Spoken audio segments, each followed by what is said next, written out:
देखिए प्यारे बच्चों, आज हम लोग किसी बिंदु आवेश के कारण उसके विद्युत क्षेत्र में किसी अन्य बिंदु पर विद्युत क्षेत्र की तीव्रता ज्ञात करने का व्यंजक पढ़ेंगे।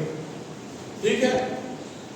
इस बिंदु O पर आपको ये बिंदु दिखाई दे रहा है, ये एक्चुअली बिंदु आवेश है और इस पर आवेश की मात्रा कितनी है? Q plus Q। मैंने जैसा कि बताया है आपको, कहीं पर भी आवेश अगर स्थित है तो उसके चारों ओर क्या उत्पन्न हो जाता है? विद्युत क्षेत्र उत्पन्न हो जाता है। तो इस आवेश के भी चारों ओर विद्युत क्षेत्र उत्पन्न हो गया होगा। ये कौन सा आवेश है? बिंदु आवेश। ध्यान रखिएगा, परीक्षा में अक्सर लिखा था बिंदु आवेश के कारण किसी बिंदु पर विद्युत क्षेत्र। किसकी वजह से?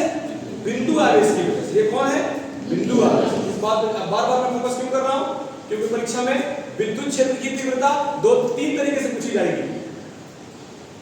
एक बिंदु आवेश के कारण और दो वैद्युत द्विध्रुव के कारण, अक्षीय और अक्षीय स्थिति में।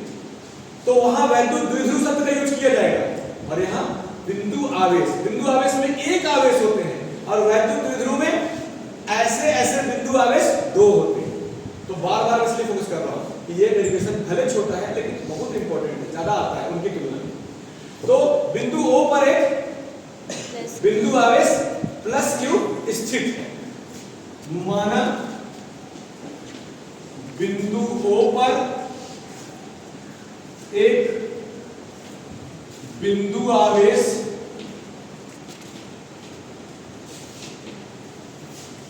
प्लस Q स्थित,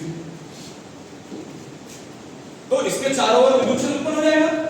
इसके विद्युत क्षेत्र में इससे r दूरी पर एक बिंदु कौन है? P। इसके विद्युत क्षेत्र में इससे r दूरी पर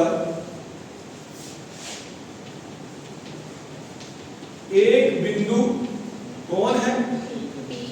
P है। जहां क्या करना है? इस बिंदु P पर हमें क्या ज्ञात करना है? विद्युत क्षेत्र की तीव्रता ज्ञात करनी है उस बिंदु P पर। किसकी वजह से? इसकी वजह से। जहां विद्युत क्षेत्र की तीव्रता ज्ञात करनी।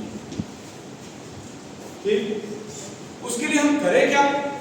हम कुछ देर के लिए ऐसा मान लेते हैं कि जहां हमको विद्युत क्षेत्र की तीव्रता ज्ञात करनी है इस बिंदु P पर एक दूसरा आवेश, जिसे हम परीक्षण आवेश भी कहते हैं, Q0 स्थित है।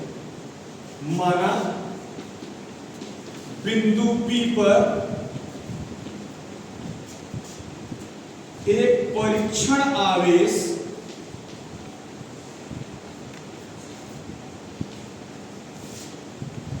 Q0।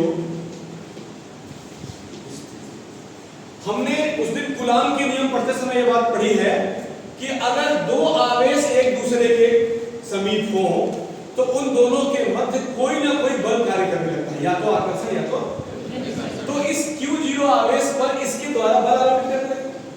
तो क्या होगा? तो Q0 परीक्षण आवेश जो है हमारा पर लगने वाला बल, किससे दर्शाया जाएगा बल? F से। और दो आवेशों के बीच लगने वाला बल है ना, कौन बताएगा दो आवेशों के बीच लगने वाला बल क्या होता है, उसका मान क्या होता है और किसने बताया इसको? कूलाम ने। Very good. और क्या होता है इसका मान? 1/4 पाई एप्सिलॉन 0। कूलाम के नियम में तो Q1 Q2 लिखा था। Q1 Q2 क्या था? पहला वाला आवेश और दूसरे वाले आवेश का परिमाण। तो यहाँ Q1 की जगह में क्या लिखा है? Q। और यहाँ Q2 की जगह में क्या लिखा है? Q0।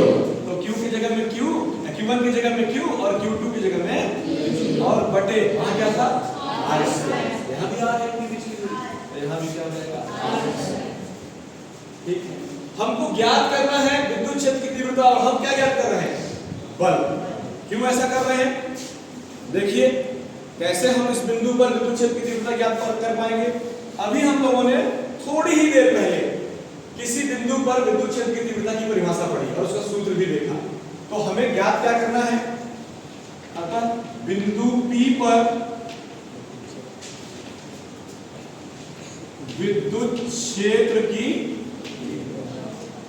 तीव्रता किससे दर्शाते हैं? कैपिटल E से। क्या सूत्र हमने पढ़ा अभी 2 मिनट पहले? F बाई, तो बहुत इंटेलिजेंट बच्चे हैं यार, तुम लोग इससे पास हो जाते हैं, समझ गए सब बंद कर दो।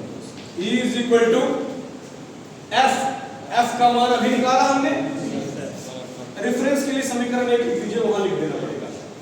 F का मान वहां रख दें 1/4 pi epsilon 0 Q into Q0 अपन रख दिए, और F का मान तो रख दिए, बटे में Q0 है तो इसको भी लिखना पड़ेगा। तो एक बार बटे लगाना है तो बार बार नहीं लगाना है, उसी के नीचे ऐसे इंटू करके और क्या लिखते हैं? ठीक है।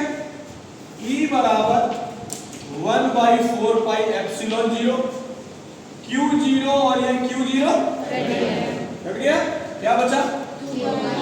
Q बाई, ये क्या प्राप्त हो गया? इस बिंदु आवेश के कारण उसके विद्युत क्षेत्र के किसी बिंदु पर विद्युत क्षेत्र की, इसका मात्रा क्या होता है? न्यूटन प्रति कूलम्ब। कोई दिक्कत? सबको समझ में आ गया? ये क्यों महत्वपूर्ण है? ये स्वयं आता है और इसी का प्रयोग, इसी सूत्र का प्रयोग जब अभी हम वैद्युत द्विध्रुव के लिए पढ़ने जाएंगे तो करना है। ठीक है।